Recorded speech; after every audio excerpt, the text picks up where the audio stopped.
This is The Dragon's Roar by Priestess of Groove, narrated by RileyRoxx.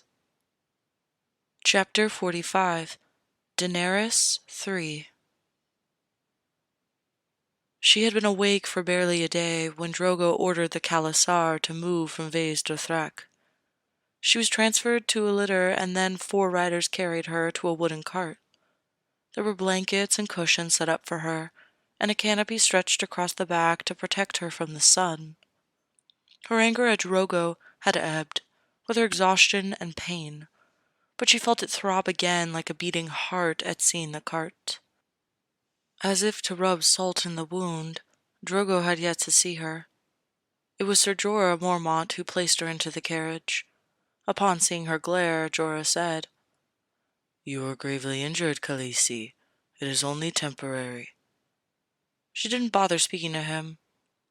"Only the old and the weak ride in the cart, and I am neither," she thought.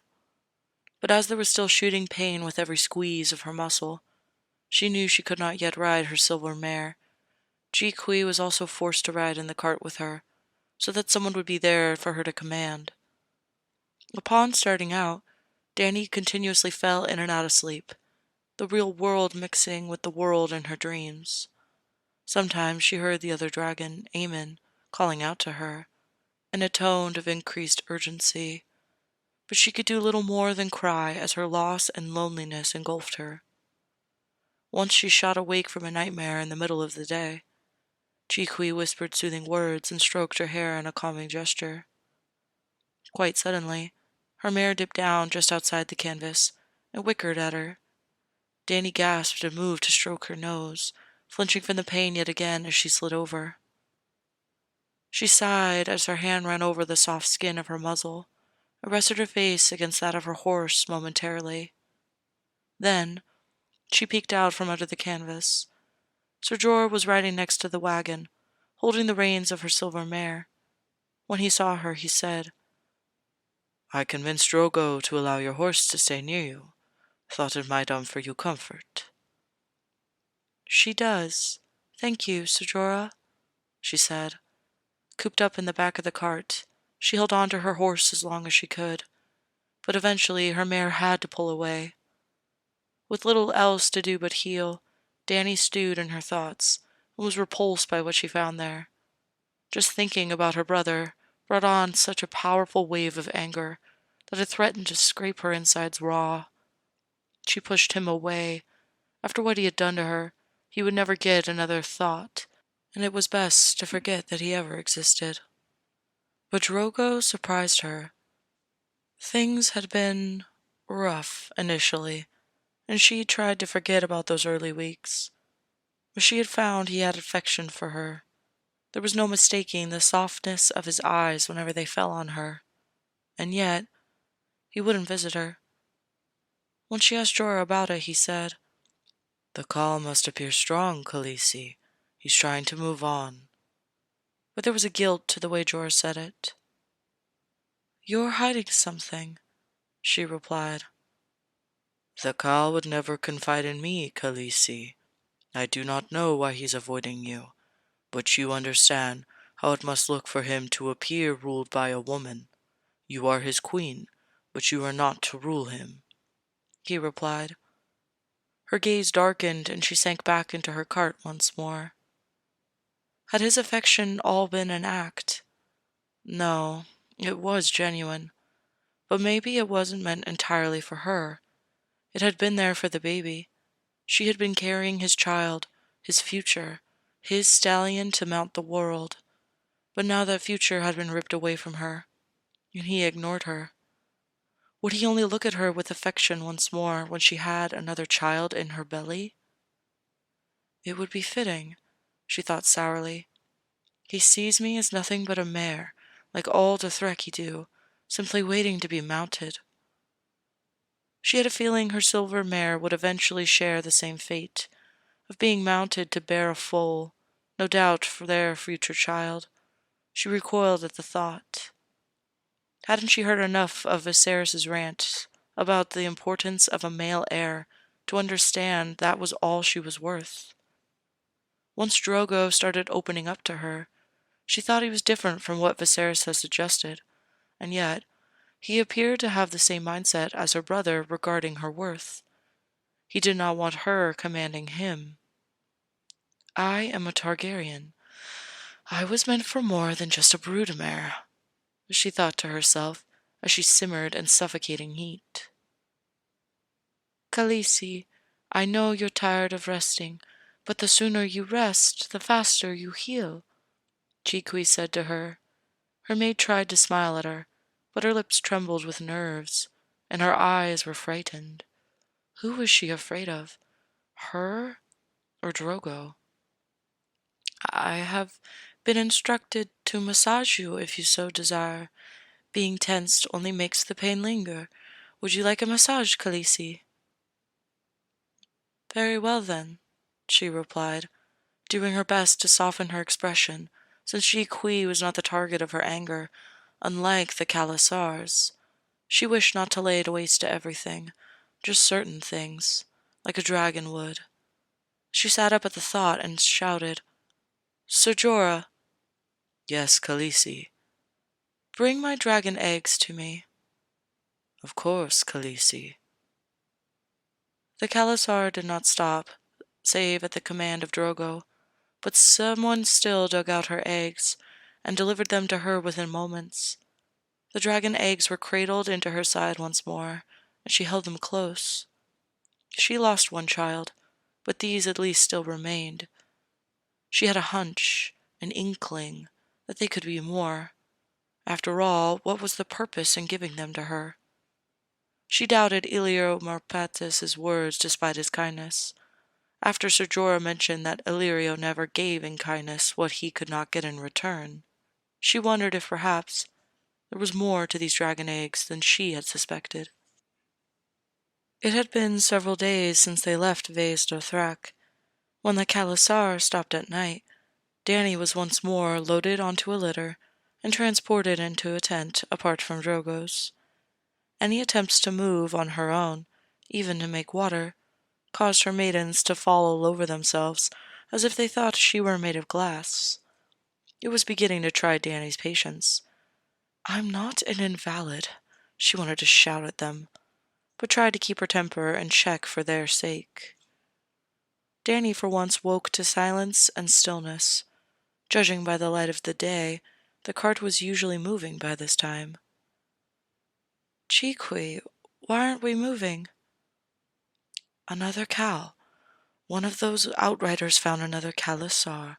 Our Khalasar rides to battle," Jiqui said. Dany turned in alarm. "Drogo?" "He rides the Khalasar into battle. He must fight the other Khal and conquer it," she said with an excited smile. "Do not fear, Khaleesi. Drogo is a great fighter. He shall live. You'll see." Dany frowned at Jiqui. She was unhappy, even angry with Drogo, but she certainly did not wish him dead. This was her first time having to be concerned about her husband riding off into battle. She leveraged herself out and looked out of the cart, ignoring the protests of Jiqui to look around. There were still some warriors in the area, but otherwise, the tent city was dominated by slaves. They shied away from the sight of her, looking at her with frightful eyes.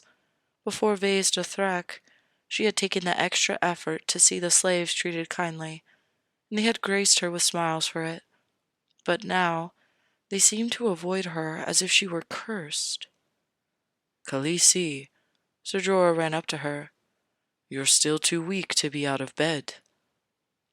"Enough of that! I'm not so weak that I cannot take a walk. There's time for that now," she retorted. It was a relief to get up out of her nest of pillows and blankets. While there seemed to be an ever-present soreness between her legs, she otherwise felt stiff, and she wobbled from the weakness that had developed in her time abed. Staying in the cart for so long had only allowed her to simmer in her thoughts. So much hate, pain, anger, and grief. It's been a week, and I'm tired of it, she thought. It only seemed to leave her physically exhausted and weak. A wind blew across the camp, and she took a moment to inhale the fresh air it brought her, alleviating for a moment the camp smells of sweaty bodies and human waste. She imagined for a moment of what could have been, striding through the camp with Rego swaddled in her arms, hugging him close and cooing at him as she stretched her legs. He would either coo back at her like a bird or would be fast asleep, his face smooth and soft in contentment in the safety of her arms. Danny doubled up for a moment at the pain in her heart, and tears came to her eyes at the crushing sorrow that gripped her. It's done. He's gone. My little Rego will never be. She chastised herself. But the pain still felt all too real. There was an emptiness in her heart that had been carved out specifically for Rego. But now, that hole was like a gaping wound, still fresh and open to the air. In the very next thought, Viserys' cruel face rose to her mind, and a sharp hatred curved her insides. I hope a crown is melting over your head for all eternity, she thought. How dare her brother steal her child from her? She had been afraid of him all her life, but that one act had changed that fear to hatred. She would never forgive her brother for taking Rego. Her only regret was not being there to see his death. Jorah hovered nearby, assuring her safety when her own husband couldn't. He seemed far more nervous than he should be. She considered him for a moment, and then she said, Sir Jorah, walk with me. He stepped up instantly and held out his arm, which she took. They walked for a few moments in silence. Khaleesi, we should really return before the Khal does. He needs to know you're still recovering.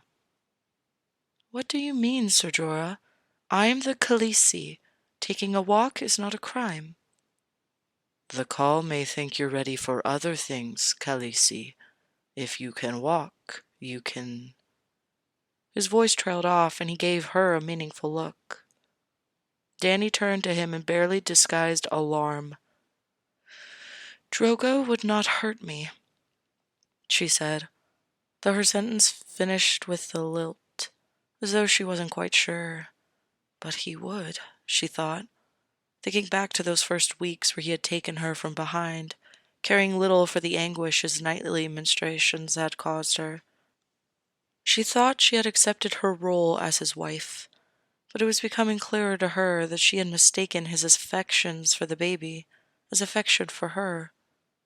Her world felt like it was crashing down, and her anger flared once more. Will I ever be a queen? A real queen, like I was born to be? Perhaps you're getting ahead of yourself. You haven't even spoken with him, she thought. But he seemed to be deliberately avoiding her. Would he demand her in his tent tonight once he heard that she had left her sickbed? She steered Sir Jorah back to her tent, and he happily escorted her. I think it best, Khaleesi, that you rest, Sir Jorah said. Once he thinks you can ride your horse, he'll think you're ready for another child. Thank you, Sir Jorah. I am certainly not quite fully healed, she replied. Judging by the occasionally vicious twinge between her legs, she was certainly not physically ready for their mating. Even more so, she was not ready for the idea for another. Just the thought dredged up a bitter anger, as though another child were already trying to take Rhaego's place. As soon as Daenerys settled back into her nest of cushions and blankets, she desperately pushed the thought away and drew in deep breaths. Tears pricked her eyes, but she willed them away. I've done enough crying. Some time later, she heard the pounding of horse hooves as the warriors rode back into the Khalasar. At first, she sat bolt upright in fear at the whooping and screaming, until Jiqui said, It is okay, Khaleesi. Those are cries of victory. Our Khalasar has won the day. She sighed and lied back down. However, once the Khalasar was in the camp properly, she could hear the wails of despair from women, and she sat up once again, troubled. Are those slaves? Yes, Khaleesi. If the other Khalasar was defeated, then there will be more slaves too, she replied. But there was a distance in her eyes, and she was suddenly solemn. Dany grabbed her hand and squeezed it in comfort. They heard a disturbance outside their tent, and then quite suddenly, a blood rider appeared, and he violently pulled a woman into the tent hard enough to make her cry out. "What is the meaning of this?" Dany barked, trying to move to assist the woman, but she winced once more as she put pressure on a particularly sensitive spot. "She is healing witch, Khaleesi," the blood rider replied in his native tongue. "Khal Drogo demands she heal you." And with that he was gone. "Jiqui, Irri, please help her," Dany ordered. Her maids helped the woman to her feet, and Dany gasped as she saw the blood running down her leg. "She's injured as well. Be careful." "I will be fine," the old woman said, shaking herself free of the maids. She was large of girth and rather haggard, but projected a demeanor as tough as nails. "And you are—" "Daenerys Targaryen, Khaleesi to Khal Drogo," she replied, her mouth forming into a grim line. "I don't suppose I need to guess how you came to be hurt." A muscle worked in the woman's jaw, and she nodded. "Dothraki scum," she hissed. Dany shushed her and gave her a warning look. "Were you a slave in the other Khalasar?" "Nay. That oaf Khal Otho happened to be near my village. I suppose the temptation was too much for your Khal to resist," the woman replied. Dany inhaled a shaky breath.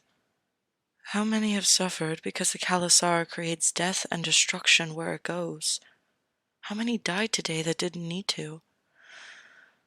"What is your name?" She drew herself up, towering over Dany. "Mary Mazdur.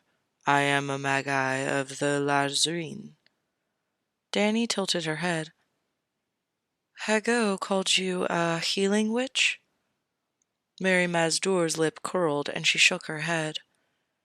"He knows not what he speaks. I have magic that can heal, but more can be done before magic is resorted to. You must have brought me to you for healing, then. What puts you abed?"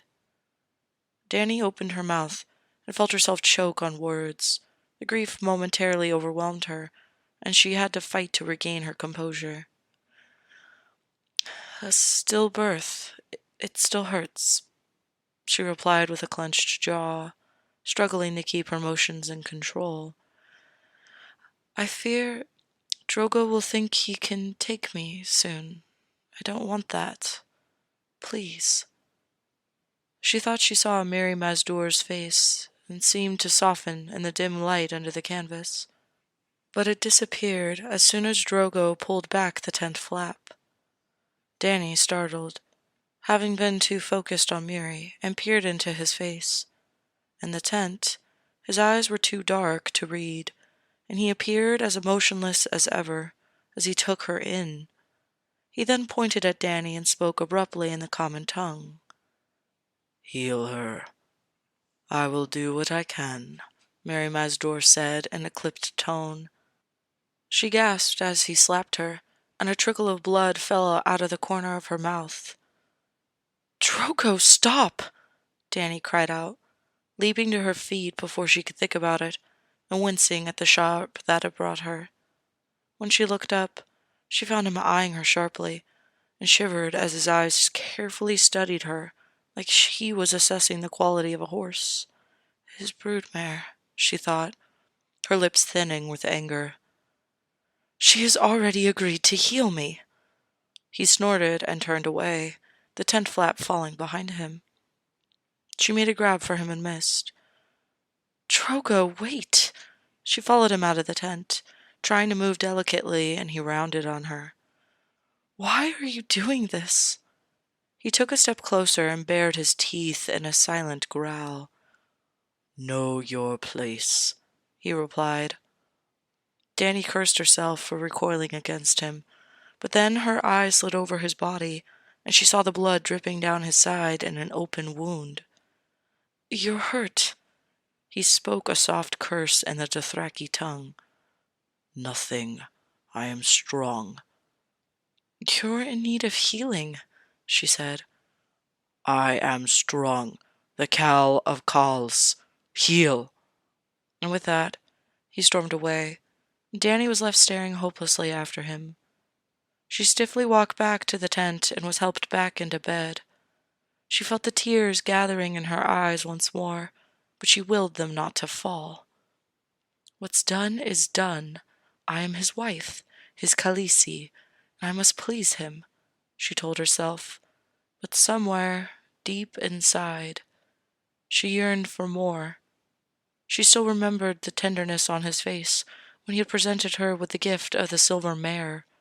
When they stopped at nearby cities, he made a point to bring her more gifts, and smiled at her wonder at them. Despite becoming pregnant quite soon after their marriage, they continued their love-making. She thought perhaps the child inside her required more seed, but Irri had assured her that the child had all that it needed. Khal Drogo continued to take her for pleasure, and by that point she'd started to enjoy their joinings, and it made her swell with giddiness to know that he had found such pleasure in her. "Perhaps when I'm fully healed, his kindness will return to me," she thought. If she was correct and his affection was still only for the child inside her, she could still take advantage of that. Surely she wasn't doomed to lose all her children. Their only threat had been dealt with. Their days leaked away as they continued across the Dothraki Sea. Dany was irritable from overwhelming boredom, as she was forced to sit in the cart.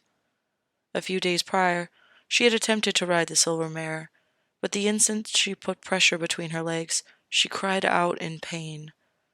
So she adjusted to the side saddle position, but there was still pain, and at some point, it had become too much for her and she staggered off her horse, holding her reins and at least attempting to walk alongside.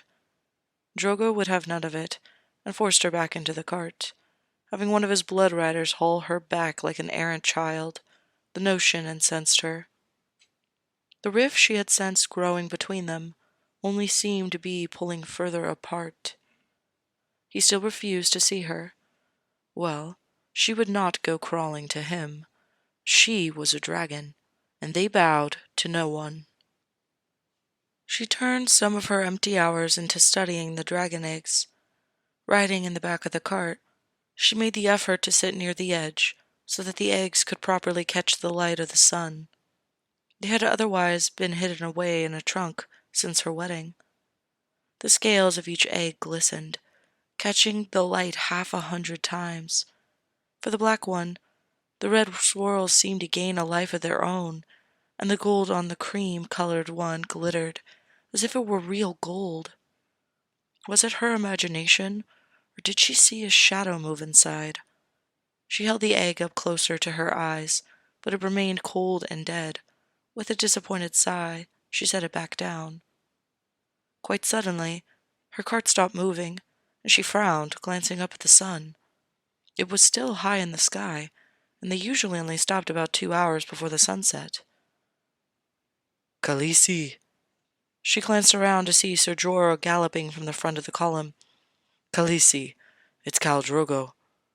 "What about him?" "He's fallen." She felt the breath stop in her chest. "How?" "He fell from his horse. Come quickly." She breathed again, afraid for a moment that Drogo was dead, but falling from his horse wasn't any better. He was the most graceful rider she had ever met. Nothing short of death would allow him to fall in front of his khalasar. Ser Jorah held out his hand and she took it. Instead of straddling the horse, she sat side saddle again and winced once more at the pain. He hustled the horse to the front. Drogo's blood riders were standing around him in deep discussion. "What's wrong?" Dany asked, jumping down from the horse. She was surprised when her question was met with contemptible looks. "He fell from his horse, Khaleesi," Clotho replied, with his face dark with anger. Dany fell to Drogo's side and pulled him over so that he lay on his back.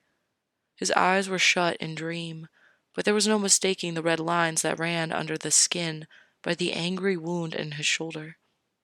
She clenched her teeth in frustration. Stubborn fool, she thought with a little affection. She glanced back up at the Blood Riders and commanded, "We make camp here. Erect the tents." "We don't listen to you, even if you are Khaleesi," Quothor snarled back. "He fell, Khaleesi," Kohallo said, a peculiar light in his eyes. "He commands us no more, and neither do you." Dany drew herself up. "We make camp. Erect Drogo's tent. Tell them I commanded it." They laughed. "The Khaleesi who fell out of favor when she lost her whelp commands it?" She felt more than noticed Ser Jorah place his hand on his sword. But she stepped closer and said in a voice low enough so that only they could hear, "Khal Drogo is not dead yet, and I am your Khaleesi. You will spread the word we're making camp. Quotho, find the Magi. Bring her to me."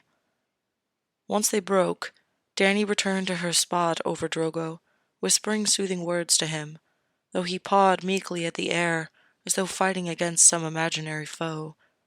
The slaves erected the tent and put Drogo abed. Quotho had Maurice Mazdur by the arm, and he bodily dragged her into the tent. She struggled against his strength, but she may as well have been struggling against a horse. He took little notice of her and shoved her at the Khaleesi. "You precious witch," he said. She rushed to Marie Mazdur's aid, and then spoke to her in hushed tones, thanking her for her healing, and then asked her for her talents once more, gesturing to Drogo. She examined him closely, peeling back his eyelids, checking his forehead for fever, and then examining the wound, finally shaking her head. The Magi insisted that he could not be saved. "There must be something that you can do. I will free you if you save him. Please." The Magi's face grew dark. "There is a way, but what is it?" "A spell. A dark and heavy spell. Blood magic from a shy." Dany gasped, her eyes widening. "But will it save him?" Marie Mazdur studied her for a moment and then said, "It is blood magic. There's never a sure thing. The cost may be higher than you think." "We have gold, jewels, food." The Magi gave a dry laugh. "Not goods, Khaleesi. It's blood magic. It will require blood. A life for a life." Dany froze. "Whose life? Mine?" She gave an odd, jerking shake of her head. "No." Dany nodded. "See that it's done." She gave Marie Mazdur the authority to command her maids and the nearby slaves to her whim. Ser Jorah hovered nearby as they watched the women go about their tasks. "You walk a dangerous line, Khaleesi. Khal Drogo is dead. You should flee." "I'm not going anywhere, Ser Jorah," she said in a hard voice. "He's all I have left." "If you don't leave, Drogo's blood riders will take you back to Vaes Dothrak to be among the crones. That is your lot in life." Dany bristled at his words. Me?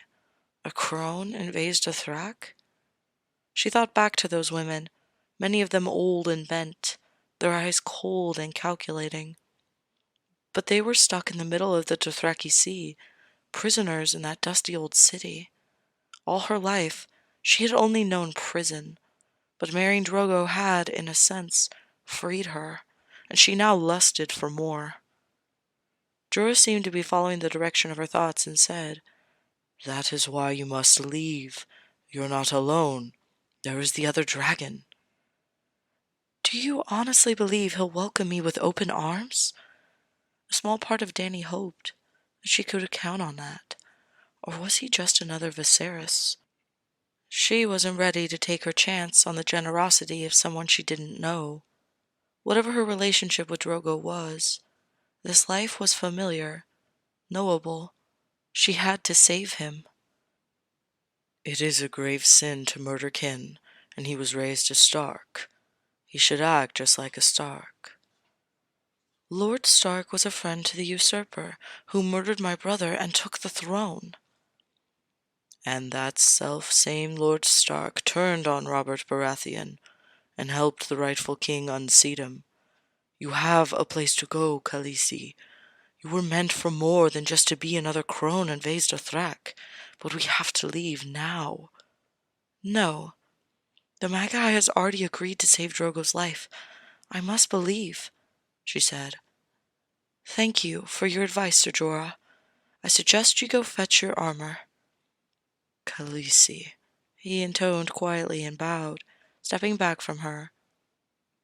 She was brought back to the task at hand when Marie Mazdur said, Khaleesi, we will need his horse. Why? The blood. The blood is necessary. Dany worried her lip. The Dothraki's horse was sacred to them. They were to only ever be parted by an incidental death, and then, in case of the rider's death, they were to ascend together as one, to ride the heavens. He could always find another horse. She nodded and gave the order. It was not long after that Marie Mazdur ushered them out of the tent. Do not enter. With a finality, she closed the flap. This is not to be done. Dany turned to see Quotho, Koholo, and Hago behind her, their rocks in their hands. I am the Khaleesi. It will be done as I command. Two Dothraki, Quohar and Rakharo, ordered to stand guard at the tent flap, tensed at the clear threat. Jorah, who had stepped away, now stepped to her side once more, his own hand on his sword. We will not stand for this. The blood magic is forbidden. We kill the witch. No, she can bring your call back, and she will bring Drogo back, Dany said, nearly choked with tension. There was a deadly stillness to the air. Then suddenly, split by the slow chanting murmurings of the Magi. Khal Drogo is dead, Koholo said. I forbid you from killing the Magi. You have no command over us, not any more, Khaleesi, Quotho said and stepped towards the tent. Stop him, Dany shouted. Quotho reached for the tent flap, while Quorto and Rakharo pulled their own araks and swiped at him. He nimbly stepped back, swinging his own blade back. Quoro and Quotho's blades met with a singing scrape of steel. Rakharo tried to take off Quotho's foot, but Quotholo leapt forward, slighting into Rakharo's side. He gave a ragged cry and swung back. Quoholo only barely ducked in time to avoid the blades.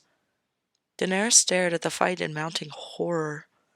No, no. This was supposed to spare death, not create more. Jiqui, Dora, and Irri hugged themselves and whimpered in terror as the fight raged on. One of them reached for her to pull her closer. The touch of skin was enough to startle Dany, and she glanced around to see the Khalasar was not stopping. It was already breaking camp once more, moving on, heedless of the violence in the middle. What's happening? Dany asked breathlessly. Khal Drogo is deemed unfit, Khaleesi. He fell from his horse. He is no longer capable of leading, Jiqui hissed at her, and there was an urgent fear in her face. They will not wait. His power is broken. But he's not dead. He is dying. The use of forbidden blood magic will not endear him to the Khalasar. Jiqui trembled together with the other girls and dissolved into broken prayers once more. In the meantime, Ser Jorah engaged with Hago. The old knight was already bleeding on his arm, and there was blood soaking part of his shirt. Rakharo lay propped against one of the tent poles, but still alive. He had apparently made a gash in Qualo's throat, and the old blood rider writhed on the ground, desperately attempting to keep the fount of blood from pouring down his chest. Quotho and Quaro still danced, though both men had no less than half a dozen gashes each marring their bodies. Through the commotion, Mary Mazdur chanted. Though the shadow was faint, They could see her swaying, dancing, and chanting in a guttural voice. Danny gasped when she thought she saw other figures moving inside the tent. "Khaleesi, I don't think we should be here," Dora cried. "Come with us." "No, I must see Drogo." "Please, Khaleesi," Irri wept. Though her and the other girls helplessly reached out to her, they knew better than to drag her away. Koro's hand was nearly ripped from his neck, and his blood spilled to the ground. So Jorah found himself victorious over Hago, who was lying limp on the ground with his arm severed, yet more blood running unchecked from his body. Quotho and Ser Jorah paid him no attention as they circled each other. The old knight had taken a cut in the head, and blood ran down one side of his face. Quotho was baring his teeth and panting like an animal, his left knee moving stiffly from a cut it had taken earlier.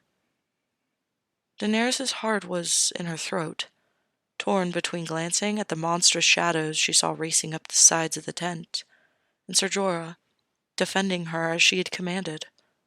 Suddenly, an unearthly scream rent the sky. Her maid shrieked and shrunk against her.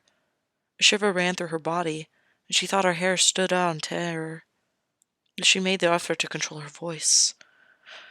"What in the world was that?" "It's the death cry of a horse, Khaleesi," Jiqui said between sobs. She shivered as the scream started again, the sound filled with duress and terror. "What could be happening to it?" she whispered, not really wanting to know the answer. "It is bad, a bad omen, Khaleesi," Jiqui said. Shivering so violently in fear, Danny could hear teeth chattering together. A human scream rent the air. Daenerys turned to see Quotho writhing on the ground, clutching at his intestines that had spilled out with a swipe by Ser Jorah. The old knight was bleeding quite heavily, but he staggered over to Khaleesi and fell to his knees. "As you so commanded, Khaleesi, so I obeyed," he panted. "Irri, Dora, Jiqui, please help him. Treat his wounds as best you can. We'll have Marie Masdor heal him when she's finished." The girls seemed happy with something to distract them from the deep, tonal chanting. But Danny was drawn to it once more. The smoky shadows danced with her, taking no clear form or shape. At the same time, the horse continued its tortured cries, which seemed to perturb the rest of the Khalasar, as they booted their own horses into trot to escape the madness. She saw Pono riding ahead, his sword held high in the sky. It was a few hours before the chanting in the tent finally died down, and in that time, the majority of the Khalasar had ridden away, celebrating Pono and Jukwo as the new Khals. There were few warriors left to do her bidding, most of which were from her own cause, and the rest were slaves. Daenerys struggled to keep up appearances. The entire night had been a tense affair, between the bloodletting in front of Drogo's tent, and listening to the dual chords of Mirri Maz Dur chanting, and the unearthly strains of the dying horse. Dany wished nothing more than to curl up in the shelter of her own tent, but she willed her exhaustion away, and remained standing outside. Marie Masdor finally pulled the tent flap open, and staggered outside. She appeared even more haggard than before, and her limbs shook from the effort of conducting the spell. Daenerys was by her side in an instant. "Magi, did you succeed?" She inhaled deeply, then looked into Dany's eyes and gave her a tired smile and a nod. "It is done. Your call lives." Dany felt her heart soar with the news. "Jiqui, Irri, please tend to her. Make sure her needs are taken care of. You have my endless thanks," she said. Mary Masdor and her maids fell by the wayside as she focused on the tent. Slowly, she walked over to it and carefully pulled back the tent.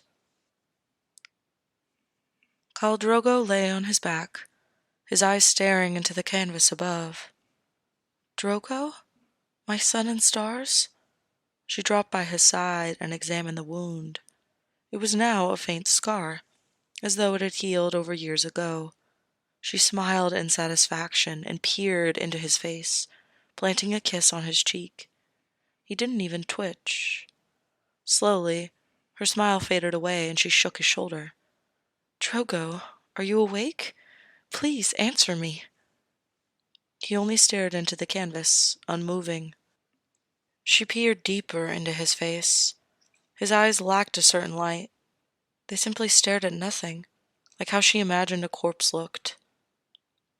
She recoiled, her heart in her throat, and her hand began to shake. "Drogo? Drogo, please, don't leave me alone," she whispered. She lay her head on his chest. Instead of the steady beat of his heart comforting her, it disturbed her, that it should pound so strongly while he appeared so lifeless. She turned to the tent flap, her stare boring into the direction of the Magi. Her hands continued to shake, but now with barely contained rage. That witch. I will see her pay for this insult, she thought. Daenerys took a moment to get her anger under control, and then stormed out of the tent. The slaves in the vicinity scattered before her fury, as she finally located Miri-Maz's door and approached her. "Magi, what have you done?" The haggard woman glanced up lazily from her meal of hard bread with fermented mare's milk. "As you asked, Khaleesi, I have saved him." "He is not as he was before. He is alive, but he shows no life. He simply stares and breathes. This is not what I asked for." Did she imagine the smirk on Miri-Maz's face? "You also asked to no longer be taken. He can hurt you no longer like that. He will hurt no one anymore." "I asked to not be taken while I healed. You elicited a much deeper meaning from my words than was there." "Perhaps you should speak more clearly in the future, Khaleesi. One less call to take the world by storm." "You fool. Spoken as one ignorant to the Dothraki culture. You've done little more than fracture the Khalasar, but it is not broken. There were 2 more calls made last night while you were busy doing your little dance, ensuring that Khal Drogo lay still as death," Daenerys said. Her very anger shook her body. She remained composed. For a moment, there was a flicker of a troubled thought on Miri-Maz's face, but it disappeared in the next instant, and she sighed heavily. "So be it. There is still one less bloody murderer in this world, and I shall take that for what it is." "You can take that for your death sentence," Daenerys said. "Bind her."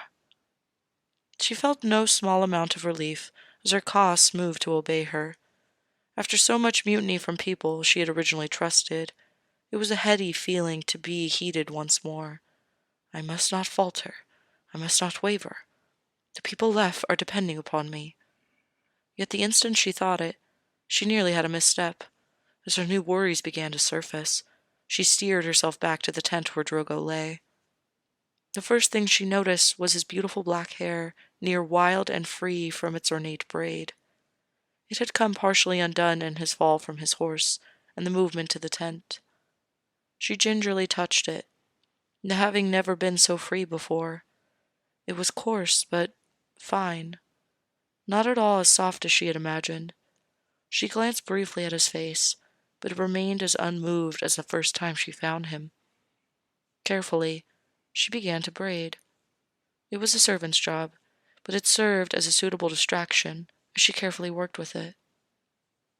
"Never again will you mount me," she thought, glancing at his face. She was surprised at the mixture of relief and regret that thought alone brought up. She thought back on those first nights in her marriage and how she felt degraded, eventually learning of the pleasure in the act. Then instead of rushing to her comfort at the loss of their babe, he had scorned her and showed her distance, seeming only interested in planting another child in her belly. "I get my wish. I will no longer be a broodmare," she thought with some finality. A voice at the tent brought her out of her thoughts. "Khaleesi," Ser Jorah said. She pulled it open and found him bowed slightly. His wounds were now wrapped in fresh linen, and the blood was wiped from his face. It was a relief to see him well. "Khaleesi, I came as soon as I heard.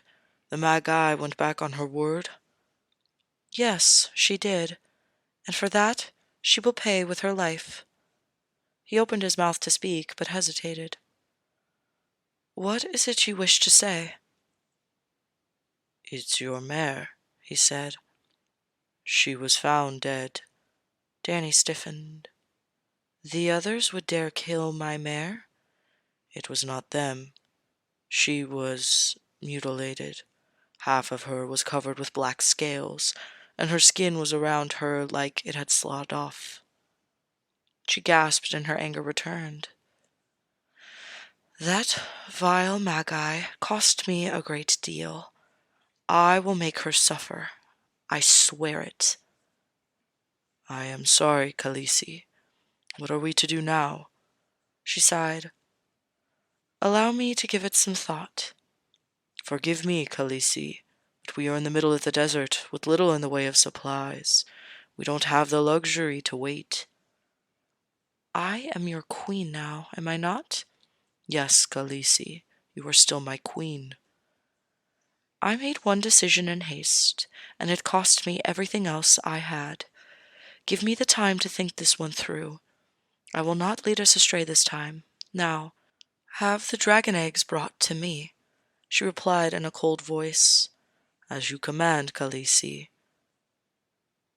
The Kaas brought the chest with her eggs cushioned in the middle. "You are the very last thing I have left," she thought. She caressed the black one lovingly as she pulled it out and then dropped it, startled at the warmth that seemed to emanate from it. She picked it up immediately and turned the egg for cracks or flaws, but it remained unblemished despite the fall, and still she thought she felt a warmth infused in its scales. She set it down gingerly and reached for the other egg, feeling the same peculiar warmth. Frequently during her pregnancy, particularly late into it, she would keep the dragon eggs close, feeling like they gave her son life. It was a ridiculous thought, but she couldn't seem to shake it.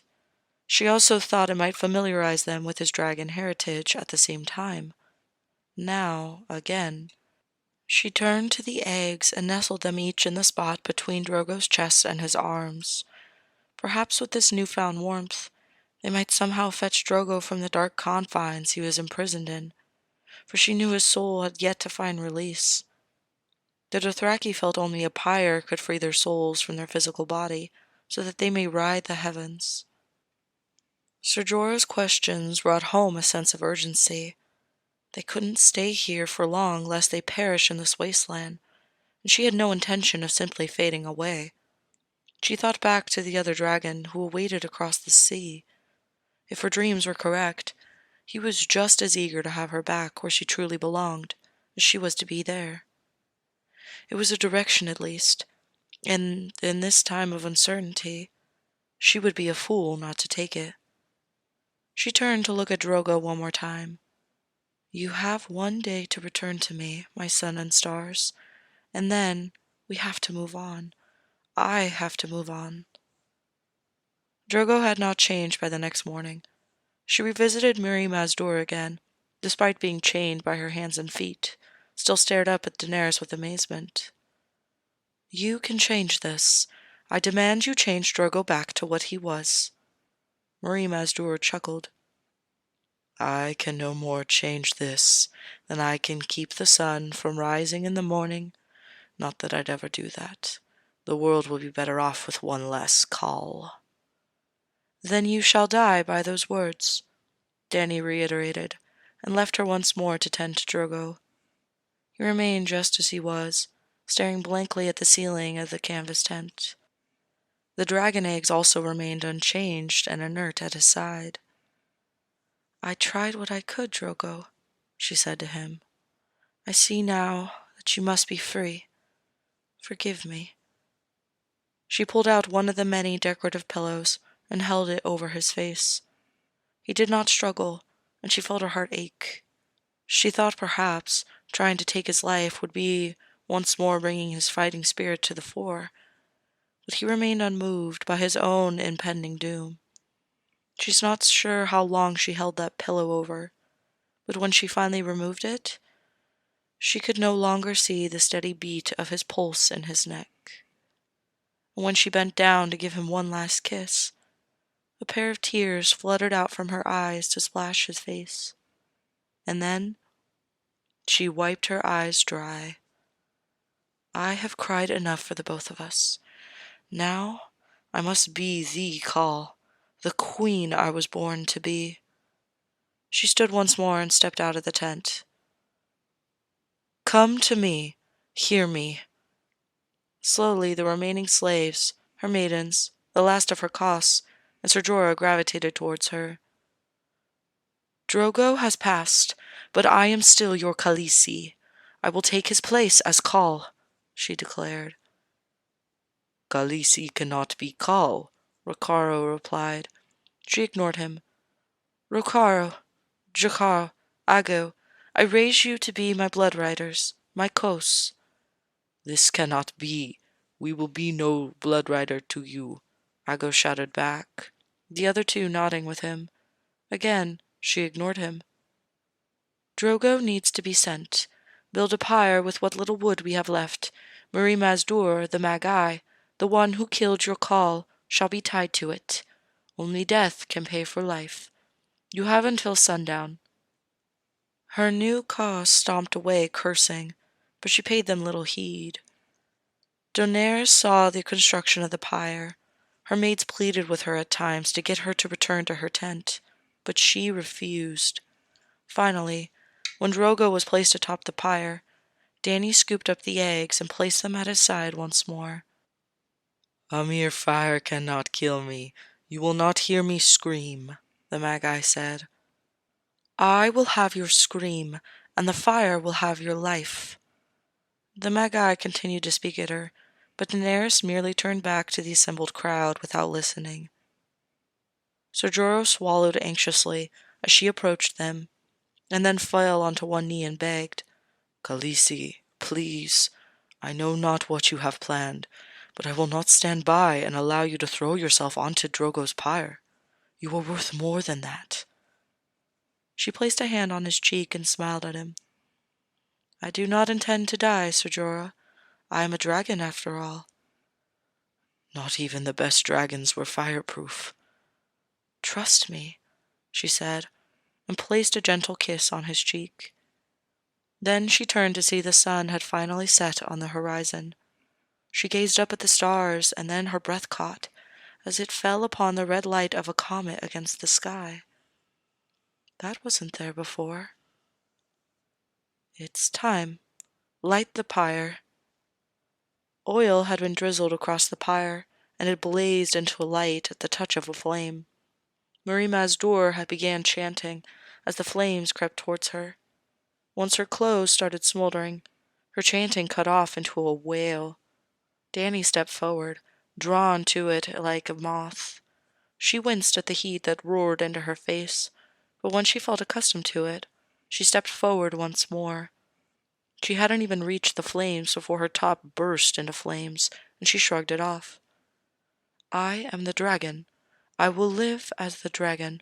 She willed and shut her eyes as she was engulfed by the flames. The rest of her clothes now burned upon her, and her hair came alight. For a moment, she imagined that she must appear as a creature of fire with flame for hair.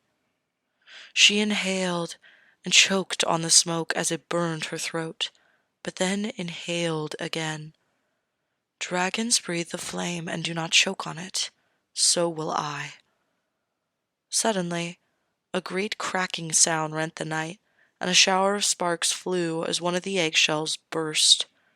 In another moment, the other eggshell exploded, showering the pyre in sparks and shell of debris. She sat at the foot of the pyre, opposite Mari Mazdur's body. With her eyes still closed, she raised her arms. I am one with the dragons, and the dragons are one with me. And she felt her heart soar as tiny claws bit into her arms and dragons crawled closer to her. This time, when she dreamed, there was fire and sparks amidst the billowing smoke.